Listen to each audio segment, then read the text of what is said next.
اعوذ باللہ من الشیطان الرجیم، بسم اللہ الرحمن الرحیم۔ ایک روز غوث الاعظم رحمۃ اللہ علیہ خطاب فرما رہے تھے کہ اچانک آپ نے اپنی آستین چادر مبارک میں ڈالی اور جب واپس نکالی تو پوری آستین گیلی تھی، اس میں سے پانی ٹپک رہا تھا، لیکن آپ کے جلال کی وجہ سے کسی کو جرت نہ ہوئی کچھ پوچھنے کی۔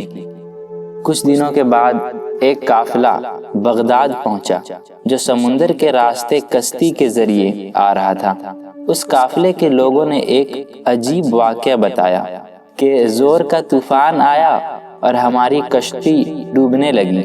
ایک شخص نے بے اختیار پکارا، یا عبد القادر جیلانی مدد! ہم نے دیکھا کہ ایک ہاتھ اچانک کہیں سے آیا اور ہماری کشتی کو پکڑ کر کنارے تک بحفاظت پہنچا دیا۔ اس قافلے سے اس واقعے کا دن اور وقت پوچھا گیا تو یہ وہی دن اور وقت تھا جب خطاب کے دوران آپ نے اپنی آستین چادر مبارک میں ڈالی اور گیلی آستین واپس نکالی تھی۔ سبحان اللہ۔ اسی طرح ایک دن حضرت غوث الاعظم رحمۃ اللہ علیہ مجمع میں خطاب فرما رہے تھے۔ آپ کی محفل میں عراق کے تقریباً سب اولیاء موجود تھے۔ آپ پر یکایک حالت کشف طاری ہوئی اور آپ نے ارشاد فرمایا، میرا یہ قدم تمام اولیاء کے گردن پر ہے۔ یہ اعلان سنتے ہی سب مشائخ نے اپنی گردنیں خم کر دی۔ کامل شیخ علی ابن ابو نصر البہکی بھی موجود تھے۔ آپ دوڑ کر آگے بڑھے اور سرکار کا پاؤں مبارک اپنی گردن پر رکھ لیا۔ جہاں جہاں کوئی قطب، ابدال یا ولی تھا، سب نے حکم الہی سے غائبانہ طور پر یہ آواز سنی اور اپنی گردن جھکا لی۔ روایت ہے کہ تقریباً 313 اولیاء کرام نے یہ آواز سنی اور اپنی اپنی گردنیں جھکا لیے۔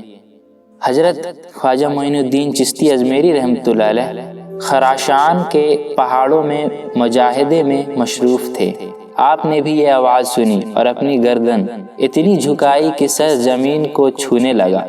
روایت میں یہ ہے کہ غوث الاعظم عبد القادر جیلانی رحمۃ اللہ علیہ نے فرمایا، معین الدین گردن جھکانے میں بازی لے گئے۔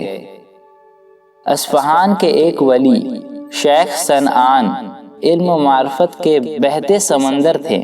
آپ سے کئی کرامات سرزد ہوئی تھی۔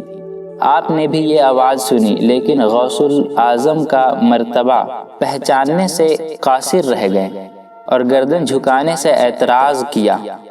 آپ کو اسی وقت محسوس ہوا کہ آپ کی ولایت اور سب قوتیں سلب ہو گئی، دامن خالی ہو گیا تو پریشانی نے پاؤں پکڑے۔ سارا ماجرا سمجھ آ گیا۔ جہاں تھے وہیں سے بغداد کے طرف دوڑ پڑے اور کئی دن کے سفر کر کے آپ کے آستانے پر پہنچے۔ وعظ جاری تھا۔ وعظ کے ختم ہوتے ہی آپ صفیں چیرتے ہوئے ممبر تک پہنچے اور آپ کے قدم سے لپٹ گئے۔ غوث الاعظم نے تھپکی دی اور پوچھا، کون ہو؟ کہاں سے آئے ہو؟ بولے، یا حضرت، میں شیخ صنعان ہوں، اصفہان سے آیا ہوں۔ صنعان، یہ کیا حالت بنائی ہوئی ہے تم نے؟ شیخ صنعان نے روتے ہوئے سارا ماجرا بیان کیا اور معافی کے طلبگار ہوئے۔ غوث الاعظم نے انہیں گلے لگا لیا۔ گلے ملتے ہی شیخ صنعان کے شلب شدہ سب درجات و حالات واپس آ گئے، بلکہ اضافہ بھی ہوا۔ آپ کی زبان سے نکلا ہوا یہ لفظ حکم الہی تھا۔ دور حاضر کے بھی سب اولیاء آپ کے تابع ہیں اور آپ کے راستے اور آپ کی سفارش سے ہی اوپر جاتے ہیں۔ یہی وجہ ہے کہ موجودہ سب روحانی سلسلے، چاہے چشتی ہو، نقشبندی یا سہروردی، آگے چل کر قادری بن جاتے ہیں۔ چشتیہ قادریہ، نقشبندیہ قادریہ اور سہروردیہ قادریہ وغیرہ۔ جس کا ممبر ہوئی گردن اولیاء، اس قدم کی حلاوت پہ لاکھوں سلام۔